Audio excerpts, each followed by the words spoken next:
2020년 8월 19일 수요일 저녁 예배에 오신 여러분을 예수님의 이름으로 환영합니다. 기도하심으로 예배를 시작하겠습니다. 하나님 아버지 참 감사합니다. 한 주일을 시작하는 주일에 하나님 하늘문을 여셔서 우리에게 말씀 주시고 그 말씀 온 영혼으로 품고 세상 속에 나아가 직장에서 가정에서 내가 만나는 사람들과의 관계 속에서 그 말씀이 분주한 두 손과 두 발과 내 말과 생각과 태도와 표정과 눈짓으로 하나님 몸짓으로 생동력 있게 살아 생동력 있게 흘러나가게 해주셔서 감사합니다. 때로는 우리가 말씀을 저해할 때도 있고 때로는 우리가 말씀이 승하게 하여서 하나님의 영광을 드러내는 통로로 사용됨을 감사합니다. 하나님 여전히 저희가 죄의 습성들이 있어서 하나님의 영광을 가릴 때도 있습니다. 그때마다 하나님 성령께서 우리를 조명해 주시고 회개하게 하시고 주님의 은혜 가운데 거하게 해주셔서 감사합니다. 오늘 수요일 저녁입니다. 한 주의 주중에 이렇게 저녁에 주님 앞에 나온 주님의 백성들 머리끝부터 발끝까지 축복하여 주시고 하늘문을 여셔서 말씀하여 주시고 전하는 전하 듣는 우리 모두에게 하나님의 은혜와 하나님의 뜻이 무엇인지 분별할 수 있는 저희들 되게 도와주시옵소서. 그래야 해서 주님 말씀 때문에 하나님 날마다 살아갈 희망과 용기와 능력을 얻을 수 있도록 도와주시옵소서. 예배 시종을 주님께 내어 맡깁니다. 예수님의 이름으로 기도했습니다. 아멘. 오늘 하나님의 말씀은 마태복음 6장 25절에서 34절 말씀입니다. 호스피스라는 학술지가 있습니다. 이 학술지에 의하면 144명의 암 환자를 대상으로 근심과 암의 연관 관계에 대해 조사를 했습니다. 그런데 그 조사 결과 근심 걱정이 암 발생에 큰 영향을 미친다는 결과가 나왔습니다. 세계 최고의 암 전문의로 알려진 김의신 박사라는 분이 있습니다. 세계 최고의 암 센터로 또 사람들에게 알려진 미 텍사스 대학 MD 앤더슨 센터에서 31년간 재직한 최고의 암 전문의이자 미국 최고의 의사에 수차례 선정된 자타가 공인하는 암 박사입니다. 이 김의신 박사에 의하면 암이 가장 좋아하는 최고의 영양제가 근심과 스트레스라고 합니다. 근심과 스트레스를 먹고 암이 더 퍼진다는 그런 의미입니다. 하나님께서 여러분과 저 우리 몸에 암세포를 죽이는 세포를 주셨는데 그것이 NK세포라고 학술지는 이야기합니다. 그 NK세포는 긍정적인 생각, 웃음, 그리고 감사와 믿음, 신뢰가 있을 때 아주 활성화되고 힘이 생긴다고 조사되어 있습니다.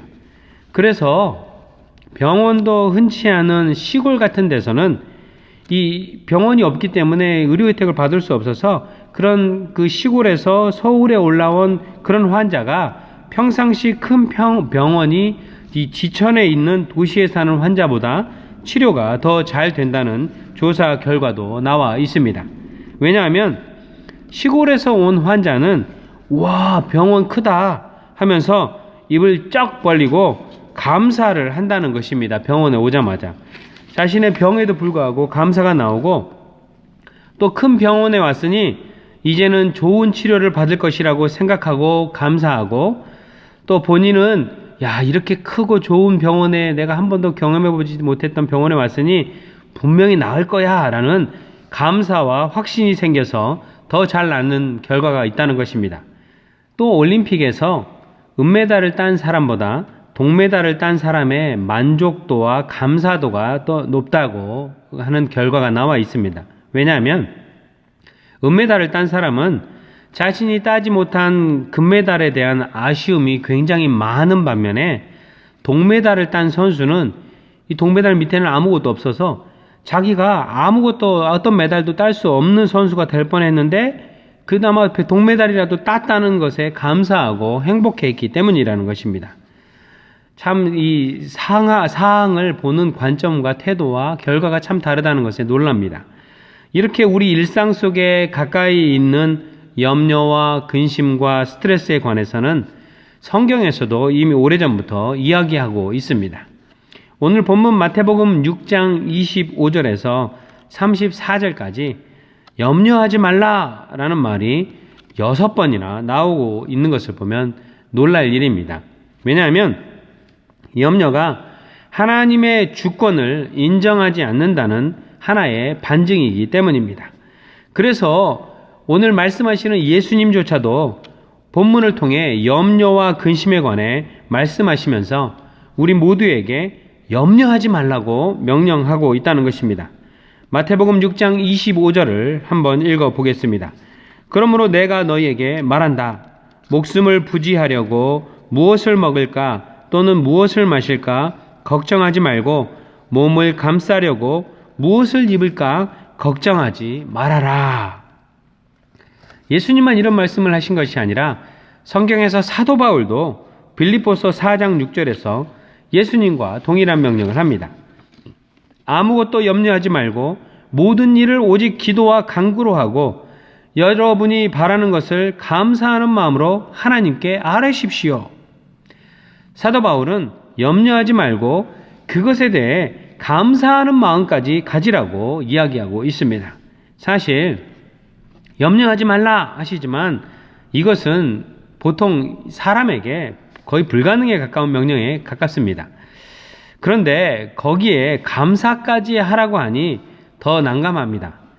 염려를 떼어내려고 해도 마치 자석처럼 붙어서 떨어지지 않아 잠을 못 이루고 밤을 지새워 이 눈이 빨갛게 되어 이 토끼 눈이 된 경험을 모두 해보셨을 것입니다. 그 이유가 무엇일까요? 성경이 제시하는 가장 근본적인 이유는 바로 죄 때문입니다. 빌립보서 4장 6절에서 7절을 보면 아무것도 염려하지 말고 모든 일을 오직 기도와 간구로 하고 여러분이 바라는 것을 감사하는 마음으로 하나님께 아뢰십시오. 그리하면 사람의 헤아림을 뛰어넘는 하나님의 평화가 여러분의 마음과 생각을 그리스도 예수 안에서 지켜줄 것입니다. 이렇게 성경은 말하고 있습니다. 하나님께서 사람을 창조하셨을 때는 사람의 이성과 헤아림을 뛰어넘는 하나님의 엄청난 평화가 우리의 마음과 생각을 지켜주시는 것이 분명했었습니다. 그러나 불순종으로 인해 죄가 인간에게 들어온 후 하나님과의 관계가 깨지고 하나님을 전적으로 신뢰하지 못하게 된 것입니다. 그렇다면 예수님 영접하고 예수님께서 여러분과 저 우리의 죄를 모두 지고 십자가 위에서 죽으심으로써 이제는 우리의 죄를 다 깨끗이 사해 주셨기 때문에 그 이후에는 근심과 걱정과 불안이 없어야 되는데 어째서 여전히 우리는 예수님 믿고 있으면서도 근심하며 사는가? 또 왜 하나님 신뢰하지 못하며 살고 있는가? 예수님을 10년 믿어도 20년 믿어도 3대째 4대째 믿어도 여전히 근심 걱정을 가지고 살고 있는가? 질문하게 됩니다.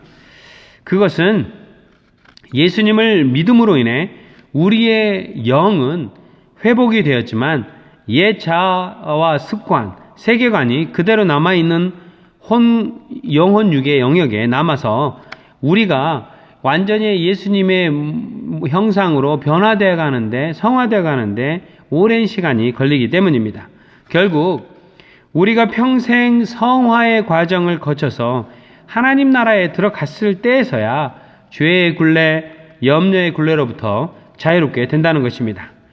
그러나 성화의 과정을 거치는 동안에 하나님을 신뢰하고 의지하는 것은 더욱더 강하게 되며 또 우리의 염려의 강도도 믿음이 계속해서 성화하며 예수님을 닮아가면 닮아갈수록 그 염려의 강도는 작아지고 낮아지기 시작한다는 것입니다. 그렇다면 사람이 가장 많이 염려하는 것이 무엇일까요? 이 질문에 오늘 본문 마태복음 6장 25절은 이렇게 답합니다. 그러므로 내가 너희에게 말한다.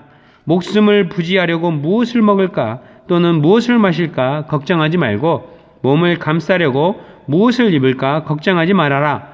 목숨이 음식보다 소중하지 아니하냐? 몸이 옷보다 소중하지 아니하냐?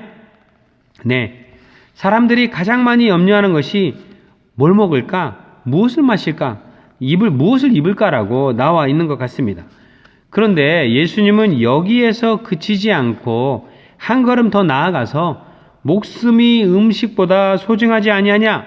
몸이 옷보다 소중하지 아니하냐라고 반문하십니다. 그 이유는 바로 무엇을 먹을까, 무엇을 마실까, 이 표면적으로 드러난 걱정의 근본적인 이유가 그 깊은 뿌리에 목숨과 관계가 있고, 또 겉으로는 무엇을 입을까 걱정하는 모습에 이 깊은 뿌리 안에는 몸의, 즉 생명의 관계가 있다는 것을 알 수 있습니다. 걱정과 근심, 염려의 깊은 뿌리가 목숨, 생명과 몸과 연관이 있으며, 우리의 생명과 그 생명을 담고 있는 몸은 생사화복을 창조하시고 주관하시고 계시는 하나님 손에 달린 것인데, 이 목숨의 본질은 또 생명을 담고 있는 몸 자체라는 것이라는 것입니다. 예수님은 근심과 걱정, 염려가 생명의 주관자이신 하나님과의 관계, 믿음, 신뢰와 밀접하게 관계되어 있다는 사실을 여러분과 저 또 제자들에게 가르쳐 주시려고 하신 것입니다. 그런데도 불구하고 근심과 걱정을 한다는 것은 전적으로 100% 하나님 손에 달린 생명과 몸을 내 것인 양 착각하고 내 마음대로 그 생명을 해보려고 이 교만함과 더불어 생명의 주관자이신 하나님께 혹시나 내 생명 잘 보관하고 잘 다루고 계십니까? 라고 하나님을 신뢰하고 믿지 못하고 있다는 것을 의미하고 있습니다. 쉽게 이야기하면 예수님께서 목숨을 부지하려고 무엇을 먹을까 또는 무엇을 마실까 걱정하지 말고 몸을 감싸려고 무엇을 입을까 걱정하지 말아라. 계속 걱정하면 너를 창조하시고 네 생명을 다 주관하시고 생명을 좌지우지하시는 하나님을 이 모든 상황을 주관하고 계시며 모두 하나님께서 뜻을 가지고 있다는 사실을 믿지도 못하고 신뢰하지도 못하고 나 하나님 못 믿어요라고 표현하는 것이라고 예수님이 말씀하시는 것입니다. 그런데 이렇게 하나님의 아들이신 예수님께서 직접 염려하지 말라 명령을 하심에도 불구하고 걱정과 염려를 멈추기가 여간 쉽지 않습니다. 혹자는 며칠만 굶어봐 어디 하나님 찾게 되나 하기도 합니다. 그런데요, 굶지 않는다고 잘 먹고 잘 입는다고 염려가 없어지지 않는다는 사실을 우리는 날마다 발견합니다. 굶든 배부르든 염려는 언제나 늘 존재하고 있다는 것입니다. 우리 힘으로 염려를 멈추는 것이 쉽지 않습니다. 그래서 성경은 베드로전서 5장 7절로 조금 더 쉬운 방법을 가르쳐 주고 있습니다. 여러분의 걱정을 모두 하나님께 맡기십시오. 하나님께서는 여러분을 돌보고 계십니다. 이렇게 말씀하시며 걱정과 염려를 50%도 아니고 90%도 아니고 99%도 아니고 100% 모두 하나님께 맡기라, 토스하라고 말씀하십니다. 여기서 하나님께 맡기라에서 맡기십시오는 에피리토라는 헬라어로 to put responsibility on someone. 그래서 하나님께 어떤 책임을 옆으로 살짝 넘겨드리다. 하나님께서 책임지시도록 옆으로 싹 밀어놓다라는 의미를 가지고 있습니다. 내 어깨를 짓누르며 이 내 어깨 위에 가득히 쌓여있는 근심과 걱정을 어디에다가 버릴까? 어떤 힘으로 떼어낼까? 스스로 고민할 필요가 없이 그냥 하나님께 옆으로 쓱 가서 그냥 그대로 내려놓으면 토스하라고 맡기라고 말씀하고 있다는 것입니다. 아이들이 종종 뭔가 무거운 것이 있으면 낑낑거리면서 무거운 것을 들려고 할 때가 있어요. 그때 아빠가 싹 가고 아빠가 들어줄까? 그러면 애들이 들어서 아빠한테 주지도 않습니다. 그냥 이렇게 자기가 낑낑거리고 있었던 거를 그냥 손을 딱 떼고 아빠가 해줘 이렇게 얘기합니다. 똑같습니다. 그것이 바로 에피립토, 맡기다는 뜻입니다. 그냥 손 떼고 하나님이 손을 갖고 가서, 왜냐하면 그건 내 책임이 아니라 하나님께서 책임지실 영역이기 때문에 하나님의 영역을 그냥 하나님께 본래 하나님 것을 내어드리는 것과 똑같다는 것입니다.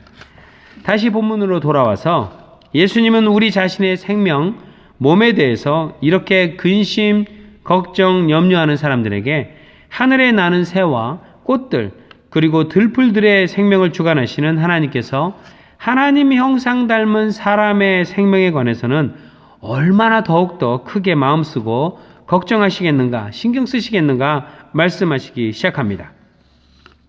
오늘 본문 26절에 28절을 읽어보겠습니다. 공중의 새를 보아라. 씨를 뿌리지도 않고 거두지도 않고 곳간에 모아들이지도 않으나 너희의 하늘 아버지께서 그것들을 먹이신다. 너희는 새보다 귀하지 아니하냐. 너희 가운데서 누가 걱정을 해서 자기 수명을 한순간인들 누릴 수 있느냐. 하나님께서 새들을 먹이신다고 말씀하십니다. 여러분, 새가 얼마나 열심히 일하는지 아십니까? 열심히 이것저것 날아다니면서 입으로 이 지푸라기를 물어다가 집을 짓습니다. 또 이 지푸라기만 물고 가는 게 아니라 진흙, 물이 적당히 묻어있는, 많이도 적게도 아니 적당히 묻어있는 진흙을 입으로 물고 가서 진흙으로 이겨서 잘 바람에 날려도 부서지지 않는 집을 짓습니다. 그리고 그곳에 새끼를 낳고 또 모이를 모읍니다. 사람보다 더 열심히 아침 일찍 일어나서 짹짹거리며 일을 합니다. 사람하고 비슷할 만큼 일하거나 때로는 사람보다 더 열심히 일합니다. 그런데 새가 사람과 다른 점이 있습니다. 자기에게 충분하면 만족한다는 것입니다.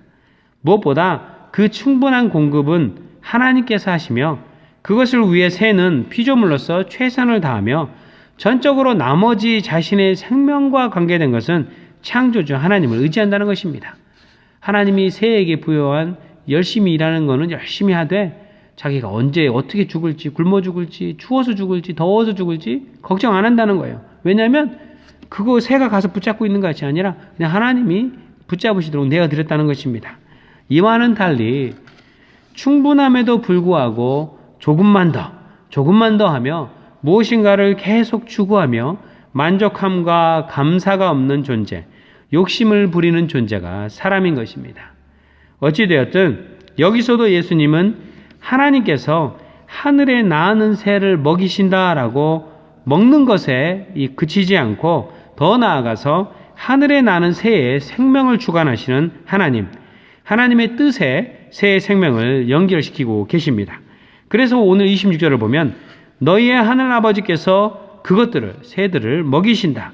너희는 새보다 귀하지 아니하냐? 이렇게 반문한 후 27절에서 너희 가운데서 누가 걱정을 해서 자기 수명을 한순간인들 누릴 수 있느냐라고 반어적으로 강조하면서 수명, 생명, 몸이 100% 하나님의 손에 달려있고 하나님 뜻에 달려있으며 우리 손에 있지 않고 우리가 어떻게 해볼 수 없는 것이라고 명확히 하고 계시다는 것입니다. 예수님은 또 무엇을 입을까 하는 걱정이 실제로는 몸을 걱정하는 것이며 그 몸도 하나님과 연결되어 있다는 사실을 들판의 꽃에 비유해서 말씀하시기 시작합니다. 28절을 읽어드릴게요. 어찌하여 너희는 옷 걱정을 하느냐? 들의 백합화가 어떻게 자라는가 살펴보아라. 수고도 하지 않고 길쌈도 하지 않는다. 그러나 내가 너희에게 말한다. 온갖 영화로 차려입은 솔로몬도 이 꽃 하나와 같이 잘 입지는 못하였다. 오늘 있다가 내일 아궁이에 들어갈 들풀도 하나님께서 이와 같이 입히시거든 하물며 너희들을 입히시지 않겠느냐? 믿음이 적은 사람들아 라고 말씀하고 있습니다. 여러분 이미 다 아시겠지만 옛날에 한국에서는 누에고치, 삼, 모시, 모카 등의 이 섬유를 가공해서 명주, 삼배, 모시, 무명 등의 옷감을 짜던 일을 했는데 이렇게 날실과 시실로 척척 하면서 이 옷감을 짜던 것을 길쌈이라고 했었습니다. 들에 핀 백합화가 어떻게 하면 가장 아름다운 자태와 색깔 그리고 향기를 뿜는 꽃이 될까 스스로 근심하며 이 시실과 날실을 척척 하면서 옷감을 짜듯 용을 써서 길쌈을 하지 않아도 그 꽃을 창조하신 하나님께서 가장 아름답고 찬란한 꽃으로 피도록 만들어 주신다는 것입니다. 그렇게 피는 것은 꽃의 의미가 아니라 하나님의 책임이고 하나님이 하신다는 것을 꽃은 알고 있다는 거예요. 솔로몬이 하나님이 꽃에게 하신 일을 흉내내 보려고 용을 쓰며 온갖 비단 좋은 것들을 다 갖다가 옷을 만들어 봤지만 하나님께서 이 들판에 꽃에게 하신 만큼 아름답게 만들어지지 못했다는 거예요. 그런데 예수님의 이야기는 이 꽃의 몸뚱이에 옷을 입히시는 하나님으로 끝나지 않습니다. 그 꽃에 생명을 주시는 하나님으로 연결을 시키고 있다는 것입니다. 30절을 보면 오늘 있다가 내일 아궁이에 들어갈 들풀도 하나님께서 이와 같이 입히시거든 하물며 너희들을 입히시지 않겠느냐 믿음이 적은 사람들아 라고 말씀하십니다. 네, 예수님이 사시던 이스라엘 땅 남동쪽으로 부는 이 고온다습한 바람을 시로코라고 이스라엘 사람들은 부른다고 해요. 아침까지도 이 생생하게 피어있던 꽃들과 이 풀들이 이 고온다습한 이 시로코라는 바람이 한번 싹 불면 이 꽃들이 생생했던 꽃들이 싹 말라서 비틀어진다고 해요. 마른 후에도 이 말라버린 풀들을 사람들이 뜯어다가 땔감으로 쓰려고 다 걷어다가 아궁이에 들어가서 하나님께서 자신을 창조한 뜻에 맞게 이 꽃들도 제 몫을 다합니다. 꽃, 풀조차도 하나님께서 드레핀 자신들에게 생명을 주시고 하나님께서 꽃옷을 입혀주시며 또 제 생명의 몫을 다하도록 하나님께서 깊은 뜻을 가지고 창조하셨다는 것을 이 들에 있는 꽃들도 전적으로 믿고 신뢰하고 의지한다고 말씀하고 있습니다.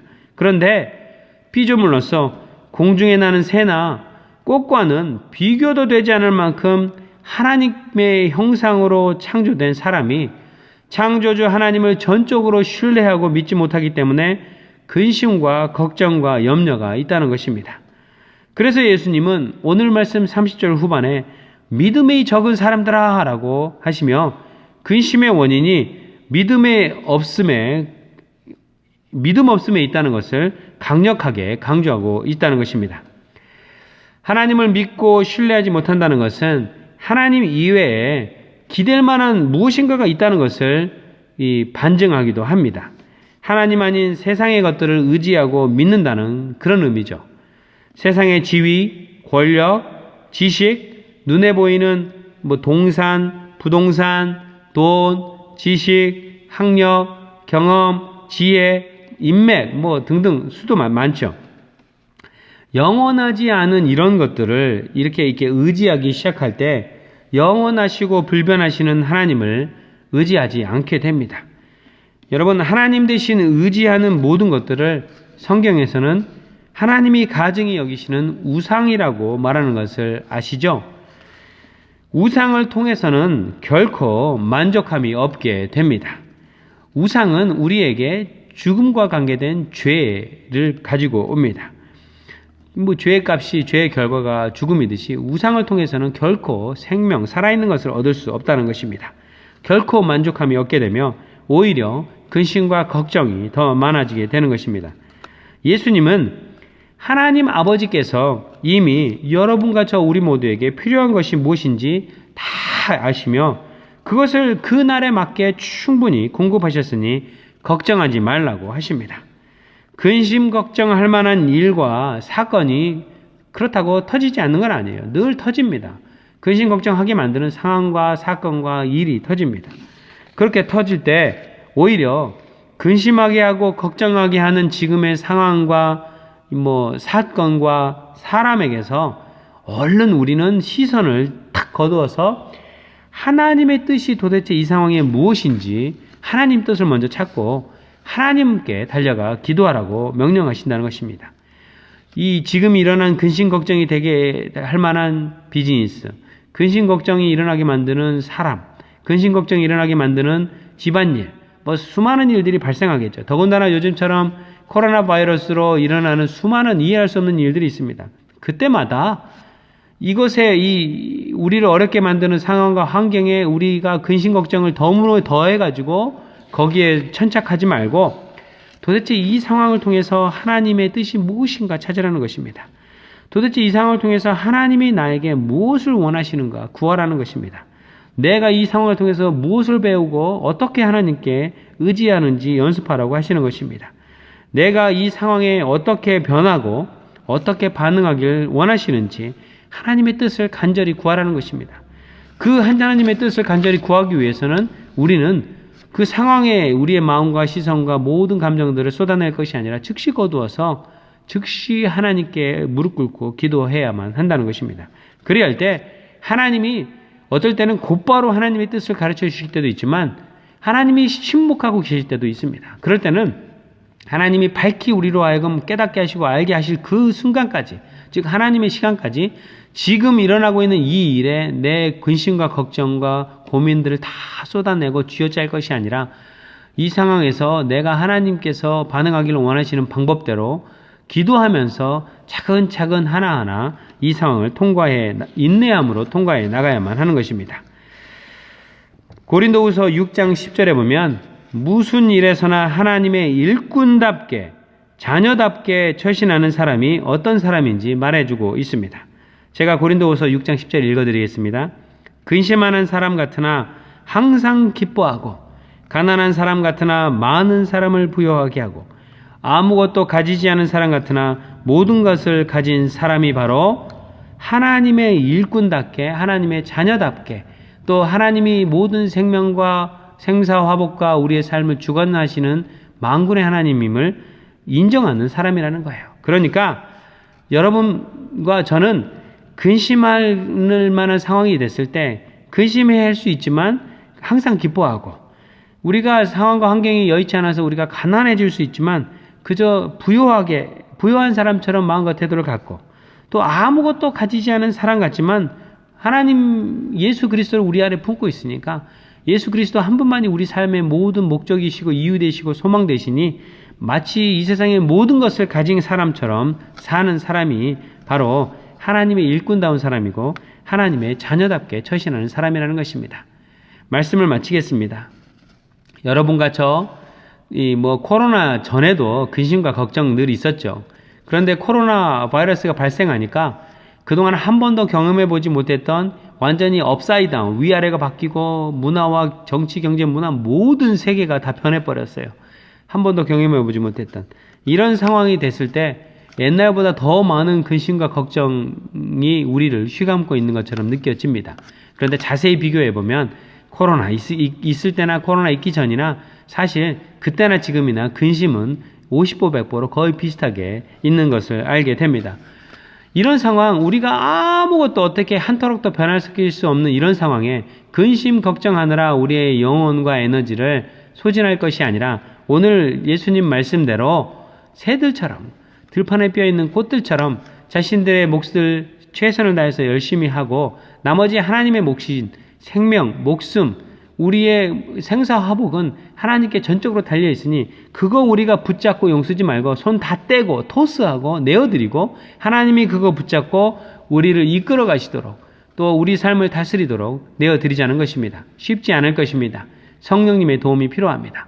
그래서 어렵고 힘든 이 상황을 우리는 기도 무릎으로 성령님께 간구하며 기도할 때 성령께서 말할 수 없는 탄식으로 우리를 위하여 하나님께 간구하시며 하나님의 때에 하나님의 방법으로 이 근심 걱정 또 하게 만드는 모든 어려움을 통과하게 될 줄로 믿습니다.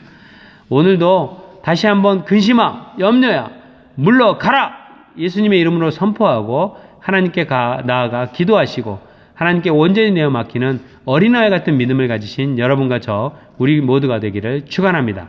기도하시겠습니다. 하나님 아버지 참 감사합니다. 근심 걱정하지 말라 말씀하시며 생사화복 모든 생명의 주관자이신 분이 하나님 아버지께서 우리의 모든 것을 다 아시고 주관하시며 하나님의 때에 하나님의 방법으로 해결하시는 분이심을 믿고 신뢰하라 말씀하여 주셔서 감사합니다. 그런 하나님 옷자락 붙잡고 어린아이처럼 근심 걱정 없이 주님 따라가는 저희들 될 수 있도록 도와주시옵소서. 저희 교우들 중에 물질적으로 비즈니스로 가정으로 또 건강으로 어려운 형제 자매들이 많이 있습니다. 하나님 아버지께서 각 사람에게 성령의 은혜를 부어주셔서 그 근심 걱정을 다 주님께 토스하고 내어드리고 하나님께 의지하며 주님이 주시는 기쁨과 또 감사의 능력들을 경험할 수 있도록 치유의 능력, 회복의 능력을 주님의 때에 주님의 방법으로 하시는 것들을 믿고 신뢰하며 이 고통의 시간을 인내로 잘 믿음의 경주를 마칠 수 있도록 도와주시옵소서. 예수님의 이름으로 기도했습니다. 아멘. 하늘에 계신 우리 아버지여 이름이 거룩히 여김을 받으시오며 나라 임하옵시며 뜻이 하늘에서 이룬 것 같이 땅에서도 이루어지이다. 오늘날 우리에게 일용할 양식을 주옵시고 우리가 우리에게 죄 지은 자를 사하여 준 것 같이 우리 죄를 사하여 주옵시고 우리를 시험에 들게 하지 마옵시고 다만 악에서 구하옵소서. 대개 나라와 권세와 영광이 아버지께 영원히 있사옵나이다. 아멘.